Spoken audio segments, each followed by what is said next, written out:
he would lose their support and therefore would not be able to continue his position as a leader. Even then, those many hundreds of years ago, the Greek philosophers had already expounded and discussed some of the weaknesses and the deficiencies of this system.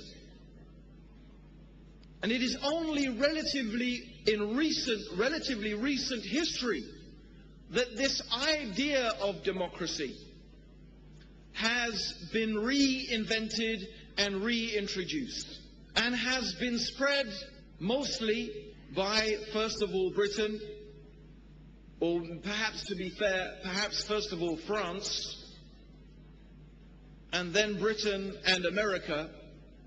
This concept of democracy as the ideal form of human governance, the ideal way through which and by which human beings should govern their affairs. Now, really to go into the historical and philosophical context and causes of development of democracy is beyond the scope of our lecture today.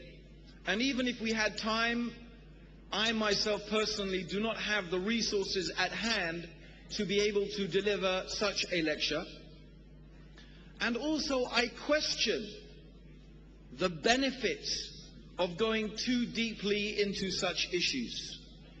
Now, I know that there are many voices in the world today that are leveling their criticism towards Islam and what they call Islamic fundamentalism, or the Islamist voice, and reflecting the Nawab's very precious statement and reminder and call for unity amongst Muslims.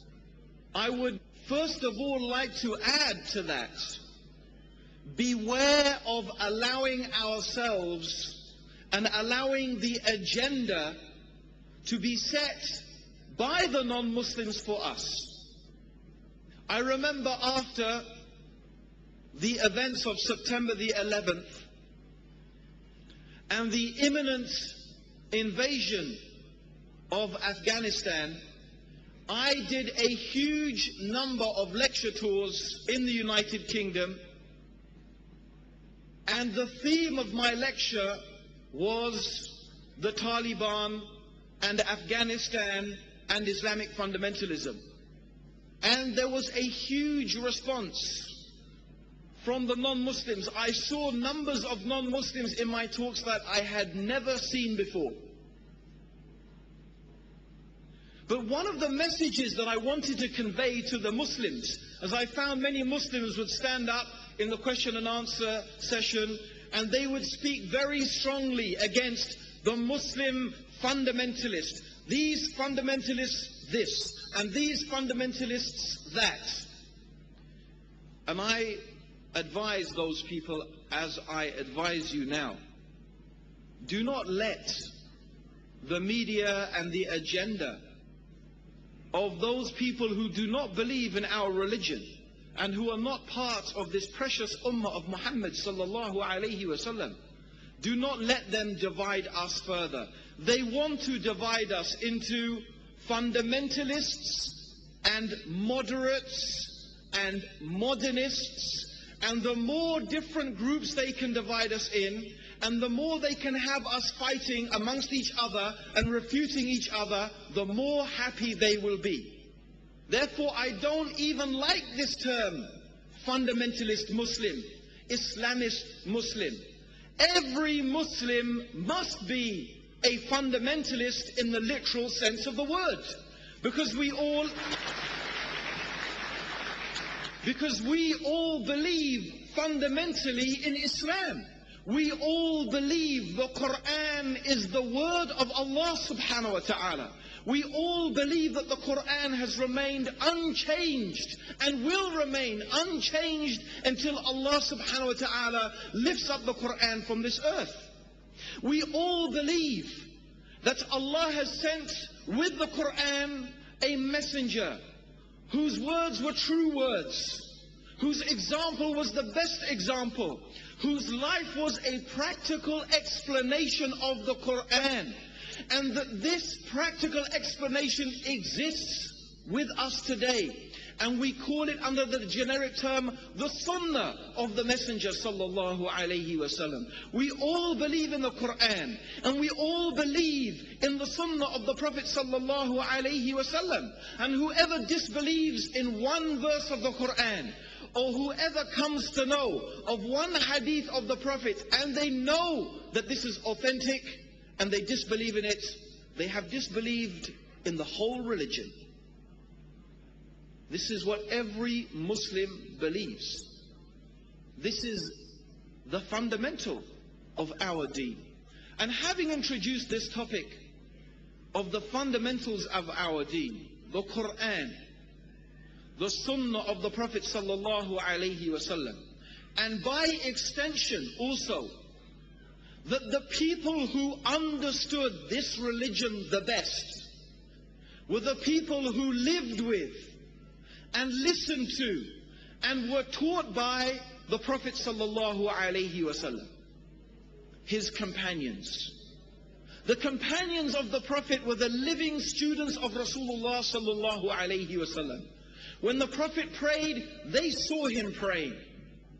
They saw the Prophet sallallahu alaihi wasallam when he was sitting on his camel and the revelation came upon the Prophet and it was heavy, so the Prophet would begin to sweat, and even the camel on which the Prophet sat began to sag and had to sit down from the weight of the revelation. His companions saw that. They lived with the Messenger sallallahu alaihi wasallam. Therefore, it is only logical and rational, and this is confirmed by the Quran. It is confirmed by the verses of the Quran that their understanding is the best understanding. Allah subhanahu wa ta'ala, He mentioned in His book, the meaning of which is, whoever contends with the Messenger and chooses a path other than the path of the believers, then Allah will leave them in the path they have chosen and land them in hell. What an evil refuge. And the Prophet sallallahu alaihi wasallam said, when he gave a khutbah, he gave a sermon, and the companions began, their hearts were moved, and they began to cry, and they began to feel as if the Prophet sallallahu alaihi wasallam was saying goodbye to them, as if it was a farewell sermon. So one of them stood up and said, "O Messenger of Allah, it seems to us as if this is a farewell sermon, so advise us." They were waiting, hoping for some precious piece of advice from the Prophet sallallahu alaihi wasallam, that if he was to leave them at that moment, there would be something they could hang on to. And so these were the words of the Prophet sallallahu alaihi wasallam. He said, I advise you to fear Allah.